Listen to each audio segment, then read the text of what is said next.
What's going on, everyone? So, Kevin Williamson gave us a love letter to slashers with Scream, and then a couple years later, gave us a love letter to old school alien films like Invasion of the Body Snatchers with the funny and clever The Faculty. So, this was my second time watch, and this is a Patron request by Justin Smith. Thank you so much for recommending this. I've already seen it before, but thank you for giving me a reason to go back and watch it again. So, I really like this. I've been watching Kevin Williamson movies lately. I Know What You Did Last Summer. I'm reviewing that series as of now. Not a big fan of that movie, but and I like Kevin's Scream movie. I don't love it like everyone else because when I watch slashers, I like there to be gore and stuff like that. And to me, the Scream movies are fine, but they're missing the things that I look for in slashers, so I don't enjoy them as much as everybody else. So I would have to say that this movie from him is my favorite Kevin Williamson movie. And it wasn't even his script I read. Like, he did rewrites. The Weinsteins hired him to take a script that had been kind of floating around and rewrite it, add some characters, change things up, make it hip and shit like that. And the Weinsteins even offered the directing job to Kevin Williamson, and he turned it down to direct a different movie in 1999, and it was given instead to Robert Rodriguez, who just before this did what was it called, From Dusk Till Dawn with Salma Hayek, who's in this movie, and there's all kinds of people in this movie, which is one of my first positives for this movie is the cast. There's just face after face. There are so many recognizable people in this movie. Like, I could go through a whole list. There's like over 20 people I recognize, and this was like the film debut for Usher and Jordana Brewster, and you got all kinds of people. Piper Laurie, you got the T-1000 himself from the Terminator, and you got Jon Stewart, you got freaking, what's his face from Halloween H2O, who he did that the same year. This was his second movie. Josh Hartnett, so many people. And the acting across the board is pretty good. And I love Elijah Wood. I like his character in this movie. He plays the typical dork. The characters seem to be like stereotypes, but then by the end they kind of change. The quarterback doesn't want to play football no more, wants to start studying, and then the cheerleader bitch puts on glasses and is less of a bitch at the end. Like, they all change by the end, but at first they just seem like stereotypes. And this movie has K and B effects, but unfortunately they don't let them do their magic throughout the whole movie. They use some CGI in a lot of spots, but the K and B effects we get here and there, and especially like that creature, the alien at the end, that's all practical, looks great. And what makes this movie stand out from the pack of late 90s horror movies is that this one actually has not only a little bit of gore, but also nudity. All these other, Kevin Williamson movies especially, and all these other, horror movies of the 90s, late 90s, they just got more watered down. I Know What You Did Last Summer, all that shit, urban legends, which I actually enjoy urban legends, but it's a little watered down. This one actually has some effects in it. You got a pencil that goes right through a hand. You see it and it looks good. Even that one scene where she like hits the ground and her mouth, I felt it. Ugh, like she would have lost some teeth in that scene. But there's some gnarly stuff in here. Not a whole lot. It's not bloody or anything, but it actually has some gore in it. Just little moments. And it has nudity, which is something that you kind of stopped seeing in horror movies in the late 90s. But yeah, and I enjoy the meta humor in here. It's not as heavy like Scream, where it's just constant like meta joke after meta joke. This one isn't as silly as Scream. I remembered it being more silly the first time I watched it, but going in this time, I quickly realized that it's actually pretty serious for the most part. There's definitely a lot of like alien movie meta humor in it. They're talking about like Invasion of the Body Snatchers and shit like that.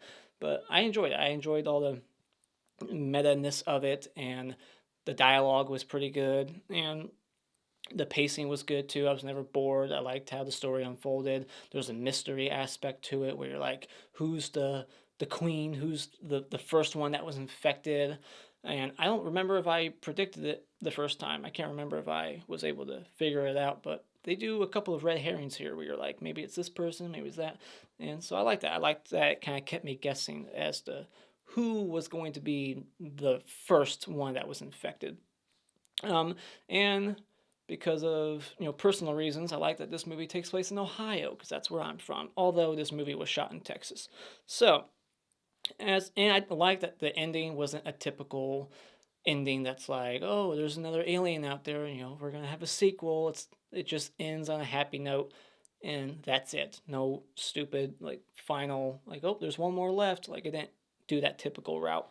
So I only have a couple of negatives here. First up, there's lots of jump scares, just fake out scares, and they keep throwing that stinger in there every single time. That's very of the times, very 90s. I think we're getting past that now. Although the Forever Purge just recently did it like 5 times, 5 fucking jump scares. But yeah, it's very of the times. And the CGI, very much. The CGI in this movie is horrible. It's like on the level almost of like American Werewolf in Paris, or some of the Men in Black movies, like Part 2 especially, like all the things like coming out of their face and the big alien towards the end, just it looks awful. I wish they would have done it practically. Like there were some shots where you're like, dude, they could have easily done that practically. Like what was the budget for this movie?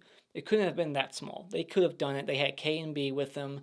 We saw the alien at the very end. They could have done it, but they decided to go the lazy route and just have the computer do all the work for them. So I'm not a fan of that, especially if you're going to make your movie like a love letter to The Thing, and they even like take scenes from that movie and like have little like nods to it. Dude, like this movie is famous for its practical effects. Everybody praises the practical effects in The Thing, and then your movie, which is like a love letter to films like that, has all this god awful CGI in it.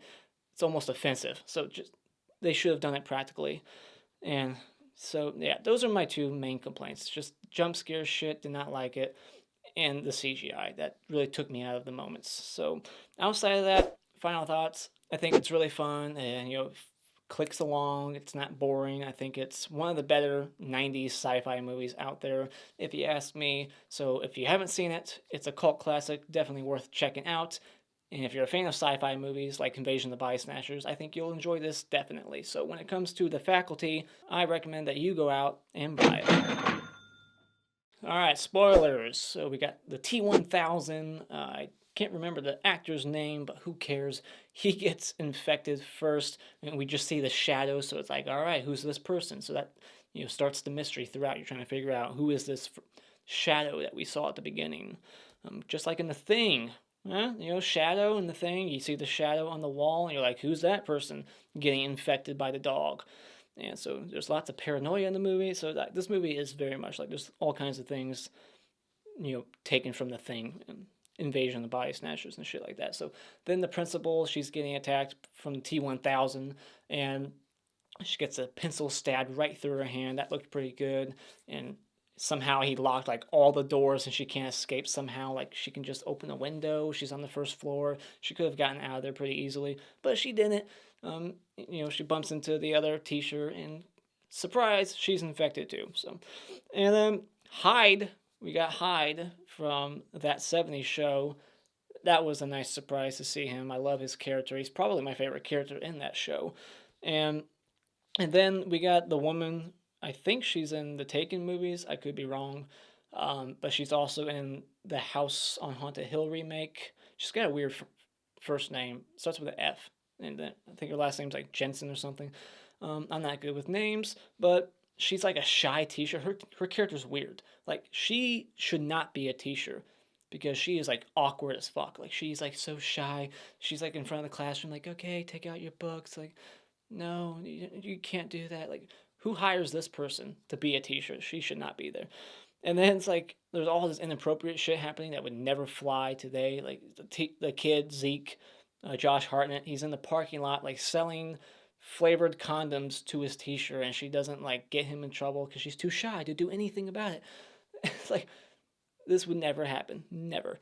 And Jon Stewart, the comedian, is in this movie, and I thought it was really interesting that his name is Mr. Furlong, the name of the actor in Terminator 2, and we got the T-1000 in this movie. Another thing I thought that was interesting is that you got a lesbian actress. I think her name's Clea DuVall. she's playing a character who's pretending to be a lesbian to like keep the guys at bay, keep them away. So I thought that was interesting. It's like, oh, and then we got the locker room scene, and then the teacher's like all naked. I thought that scene was pretty funny. He's like, "What are you doing here?" And then, they find her body later on, like her hair and her skin was like falling off her head. Some K&B gore there. So we need some more of that in here. And then there's like all this like name dropping of actual actors who are in Kevin Williamson movies. You got like these two chicks, like, oh no, the guys are like buying like sex tapes and like, oh, this one, or movies that supposedly these actresses are naked and like, is this the one with the full frontal, like Neve Campbell and Jennifer Love Hewitt? And they were both in Scream, and I Know What You Did Last Summer, so I thought that was kind of a cute little nod to actresses in Kevin Williamson movies. And we got Nurse Salma Hayek, who was in From Dusk Till Dawn, in here. And so I like that they kind of reverse this trope where it's like, the girl always falls when she's running, but instead it's like in this one, the guy falls, Elijah Wood, with the girl, like he's the one that trips instead. Then we got Shooter McGavin, the guy from Happy Gilmore, as Elijah Wood's dad. And then what I thought was funny is that because he's that character, and that movie came out in what, like 95, the T-1000, when he sees Shooter McGavin, he even does like the thing to him. He's like, "I'll see you later." Or he does that to his like son or whatever, but he still did it. So I'm thinking that's on purpose. If it's not, what a weird coincidence. And then one of the cops even has a name tag that says Campbell. So Neve Campbell reference there also. I take a little bit of issue with this one scene, a logic issue. Unless these aliens have teleportation powers, I don't know. We don't see it later on. But in this one scene, Elijah Wood goes out the house. He's in his front yard. All the faculty are there. There's like 3 or 4 of them. And then in an instant, in the blink of an eye, they're gone. Where did they go? There's no fucking way. Shooter McGavin goes right out there. He's like, "What are you doing, son?" He's like, "They're right behind." Oh, they're gone. Like, bullshit.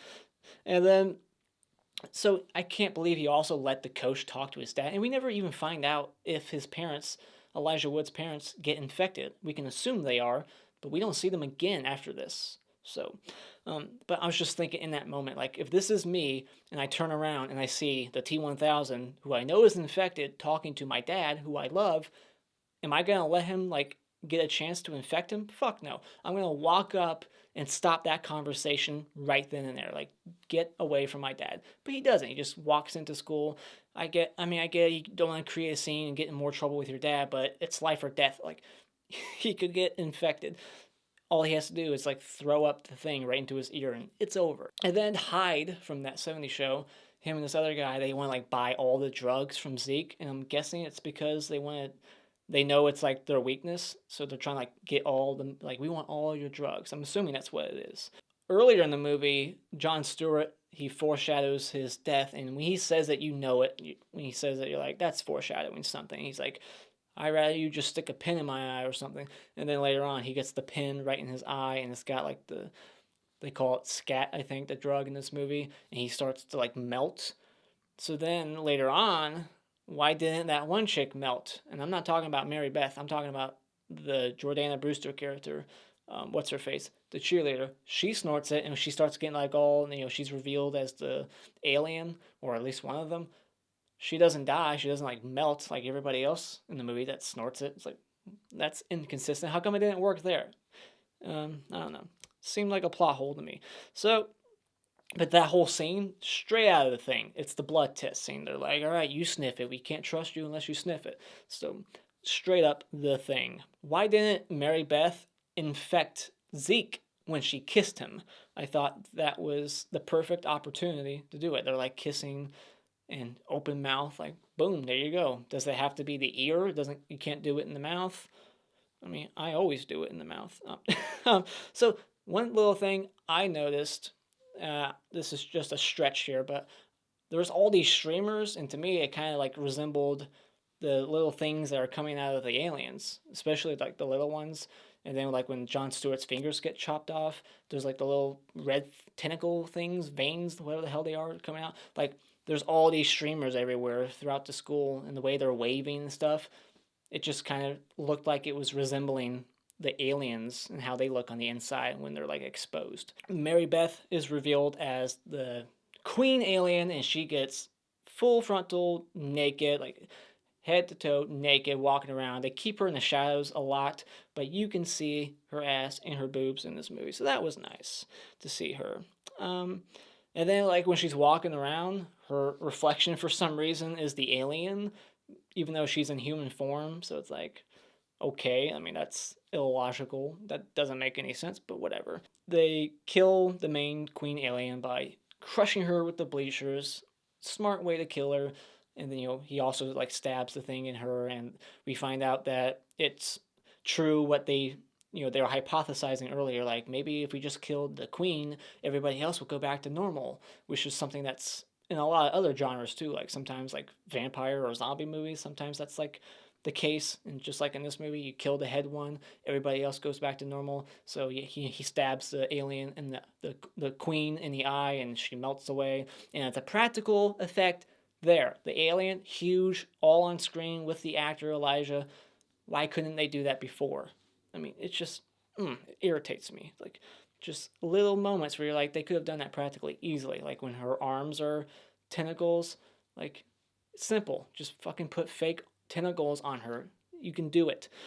I believe in K and B. And then, it's a month later, and for some reason, we find out that they told their story to everybody, so now they're, like, making headlines or on, like, all these magazines. Like, why would you even share that story?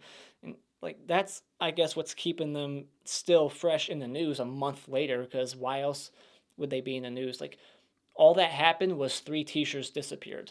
Their bodies were never found because they melted. So the fact that 3 teachers disappeared is still headlines over a month later?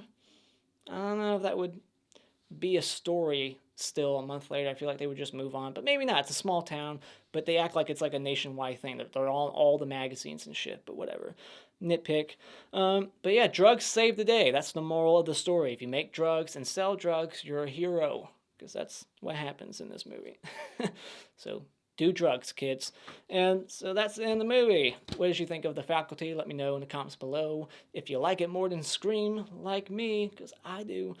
I know I'm in the minority there. I'm not going to, hear a lot of people agreeing with me in the comments, but that's just how I feel. Let me know what you think, though, in the comments. And as always, if you like what you've seen here, you can hit this like button and become a subscriber today just by clicking on my cartoon face in about 5 seconds. And until next time, Auf Wiedersehen.